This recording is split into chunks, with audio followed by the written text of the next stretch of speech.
你去过游乐园吗？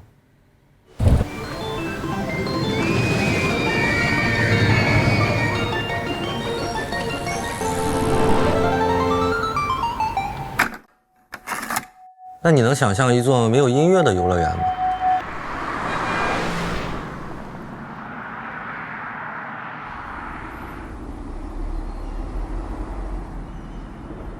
我们音乐组第一次见到皮诺康尼的时候，大概就是这种感觉。于是我们开始问自己，我们应该给皮诺康尼这座游乐园做一个什么样的音乐呢？用一个词来概括你对皮诺康尼的音乐印象，来，把它打在公屏上。我相信此时的弹幕一定会有很多不同样的答案，因为皮诺康尼的音乐风格复杂多样，很难用一个词来精准概括它。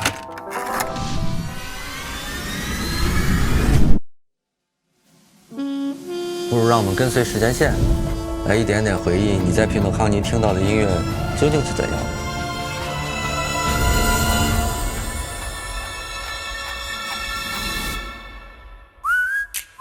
相信很多人听到的第一首关于皮诺康尼的歌是《不眠之夜》。这首歌的编曲时髦中又带着复古，旋律上口又好记。有多少人还记得那句歌词？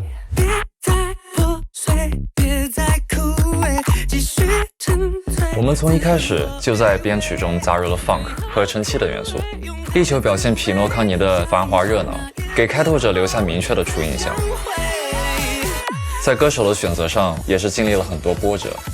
因为歌曲的演唱难度很高，需要在有限的2分钟里突出表现几个段落的区别，对歌手的表现能力是一个很大的考验。好在最后我们请到了杰哥和 Jake Miller， 出色的完成了这样一首作品。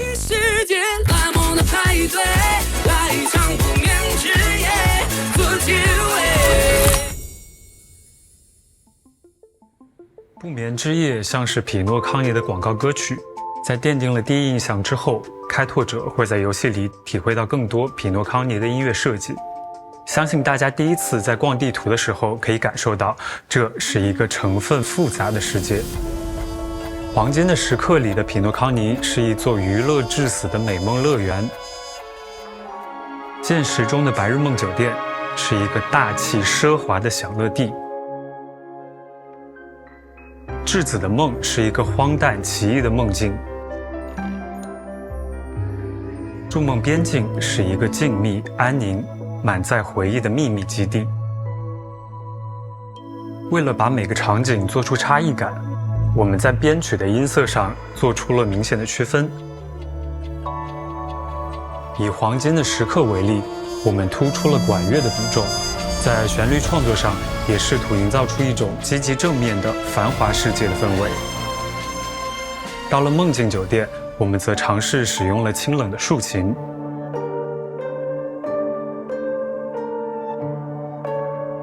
而在质子的梦中，通过一些扭曲略微跑调的音色，我们构筑起了这个看起来荒诞的世界。游戏剧情的最高潮在皮诺康尼大剧院展开，我们在这里使用了管风琴和人声合唱来构建场景的宏大氛围。随着星期日的信仰和目的被一步步的揭示，音乐从阴暗神秘走向辉煌赞颂。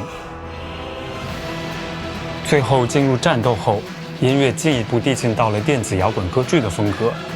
用电子摇滚和古典歌剧在音乐风格上的冲突碰撞，来帮助展现星期日的宏大理想。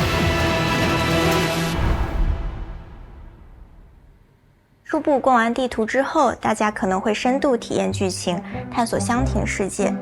不知道大家在解谜和做任务的时候，是否发现在许多的交互上，我们的音乐也进行了配套的设计，而这些设计主要是通过编曲的手法来体现的。比如在现实酒店里，当开拓者从会客厅进到小房间的一瞬间，会明显感觉到编曲中的旋律和乐器减少了，但这时候其实速度、节奏和曲子长度都没有变化。在保持听感统一的基础上，大家还可以体会到在进入不同空间时，音乐从开阔走向私密的变化。另外，为了增强这种对比度，我们把会客厅贝斯演奏的内容换成了用钢琴来诠释，减少了低频。同时，高频乐器和整体混响也减少了，从整体的听感上来缩小空间感。再比如，在各种突破物理规则的梦境玩法中，开拓者印象比较深的就是梦客漫步了。为了增强交互的体验感，我们会对音乐进行转调和变速的处理，让玩家明显感知到自己走到了另一面墙上，有一种失重变化的感觉。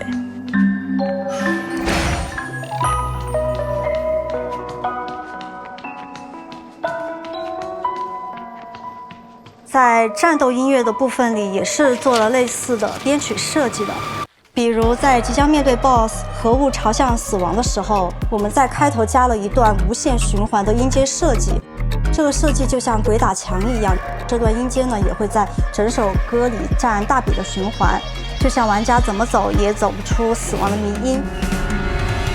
其次，里面的小号我也是做了特殊的处理，做的比较扭曲的声音，更贴合它的形象。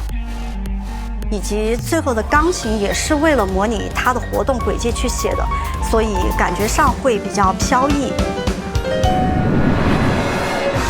剧情同样是此次旅程中重要的组成部分。匹诺康尼的每个人物都有一段属于自己的独特故事，人物的特质也会更发散一些。黑天鹅的神秘优雅，发火的癫狂，还有皇权压倒一切的骑士，还有沙金的玩世不恭和知更鸟的纯真善良，都会在角色区域中通过不同的音乐风格来呈现。在等什么？要不要和我共舞一曲？而在短片《永劫轮舞》中，音乐更多是在描写两个角色之间的对抗。小提琴代表了黑天鹅，大提琴代表了皇权。两者之间在音乐上的变化反映了两个角色从猎人到猎物的转变。比如刚开始小提演奏主题旋律，然后接着大提去复现主题旋律，就是非常简单的在表现黑天鹅带领着皇权跳舞这件事儿。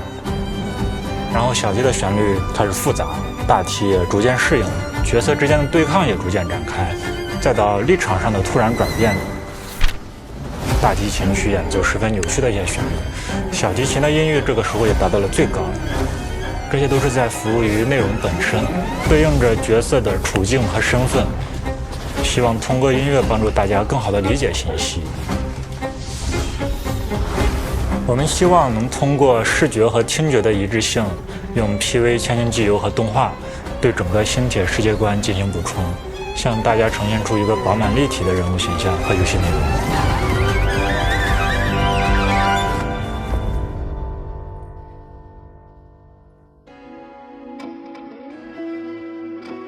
设计决战时，这段知更鸟的歌声，我们则尝试突破 BOSS 战惯有的严肃紧张情绪，去兼顾宿命感和希望氛围，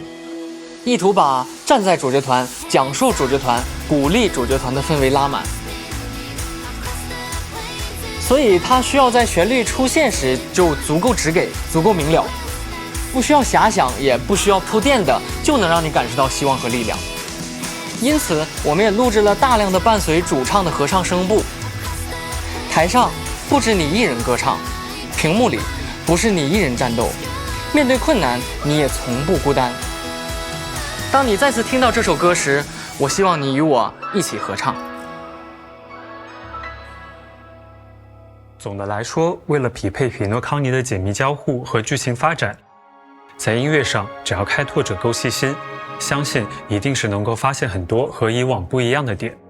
这都是希望大家在匹诺康尼游览体验时，能够全方位地沉浸在这个美丽的梦境之中。按以往的经验，能满足玩家探索欲和刺激感的音乐基本都具备了，玩家应该可以愉快地跑图打怪。按理说，这条纪录片到这里就可以结束了。但是你是否想过，我们或许不是这次音乐唯一的听众，还有这么一群人，也将在匹诺康尼听到这些声音。在他们逛街的时候，在扭蛋机旁边，在酒吧里听到的音乐是什么样的呢？他们所观看的钟表小子又应该是哪种音乐的风格呢？他们所喜欢的银河歌星知更鸟又在唱什么样的歌呢？在这个构筑的梦境里，除了3次元玩游戏的我们，2次元里身处皮诺康尼的 NPC 们也被音乐不断影响着。现在我们要重走皮诺康尼，带大家听一组背景音乐之外的声音。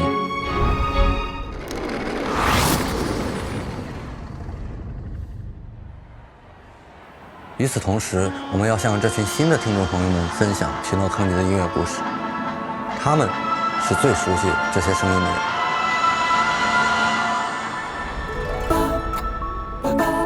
当你走在现实世界里的一条街上，每家店铺都可能传出不同的声音，高级餐厅、快餐店、便利店和 LED 广告牌，他们都有自己的 BGM。你可能只是往前走了2步，围绕着你的音乐就已经完全不同了。我们认为 NPC 在匹诺康尼的生活和我们在3次元的生活没有太大的区别，所以和之前的地图对应的音乐设计方式也略显不同。我们从零开始为这座城市的角落补充声音，丰富 NPC 的日常生活时，会带入很多3次元世界里的经验。大家听到这里的声音会觉得很熟悉、很亲切。所以，当你走在匹诺康尼，会发现，商店、酒吧、游戏厅，每一处声音都是一个听觉符号。你靠近听到，就知道这里是哪里。你也能和游戏内的角色一样，自然而然地沉浸在这个世界中。但让一座城市真正的鲜活起来，还需要更多的声音。除了与城市设施匹配的背景音，还有满足人们精神娱乐的音乐文化。在这个世界里，你能听到远处的歌剧院里传来歌声，也能在广场雕像旁边听一会儿钟表小子的配乐。钟表小子是匹诺康尼娱乐文化的一部分，连载了1万多集的喜剧故事，早已让钟表小子成为匹诺康尼国民级的童年记忆。这种复古又童趣的设定让我联想到，我们可以使用一种迪士尼早期的动画配乐手法 Mickey Mousing。这个手法大家并不陌生，比如在《猫和老鼠》里，角色的一举一动都会配上音乐，让动画变得更有戏剧性，更有声音上的记忆点。知更鸟则是匹诺康尼另一个流行文化，也是这座城市难以忽视的音色之一。当玩家登上天台，使一颗心免于哀伤的音乐首次响起，熙熙攘攘的匹诺康尼仿佛都安静了下来。相信开拓者们和刘莹就这么度过了一段难忘的时光。知更鸟在匹诺康尼掀起了另一股流行风潮。作为享誉全宇宙的大歌星，他的音乐风格显得更多变、更时髦。一开始我们在创作知更鸟的歌曲时，会对他的音乐风格定位犹豫不决，不知道是不是要贴近黄金的时刻的匹诺康尼，融合进更多爵士啊、交响啊这种元素进去。但结果是显而易见的，知更鸟的音乐更偏向于流行乐。在作曲的角度上，歌曲会更偏向于现实中的亚洲流行乐风味，但是编曲呢又会向欧美流行靠拢。这其实也是匹诺康尼文化的一种诠释。这颗星球属于童鞋，来自各个星球的人进入这个梦境，为这个世界的流行文化带来很多舶来品。也正是这种文化产生了知更鸟这样复合型的文化符号。他出身于匹诺康尼，却在银河中出道。此番回到家乡，带来的是不同于本地音乐的新鲜银河流行文化。玩家在匹诺康尼听到的音乐，也被居住在这里的人们聆听着。每一段音乐都像是这个城市的心跳，回响在这个次元的日常生活里。这里的喜怒哀乐、相聚离别，从他们的歌声里传出，我们听到的却都是自己的故事。音乐正是这样一种介质，一开始它带领我们走进一个世界，而当我们游历一番意犹未尽的离开时，它早已带着这个世界走进我们的内心深处。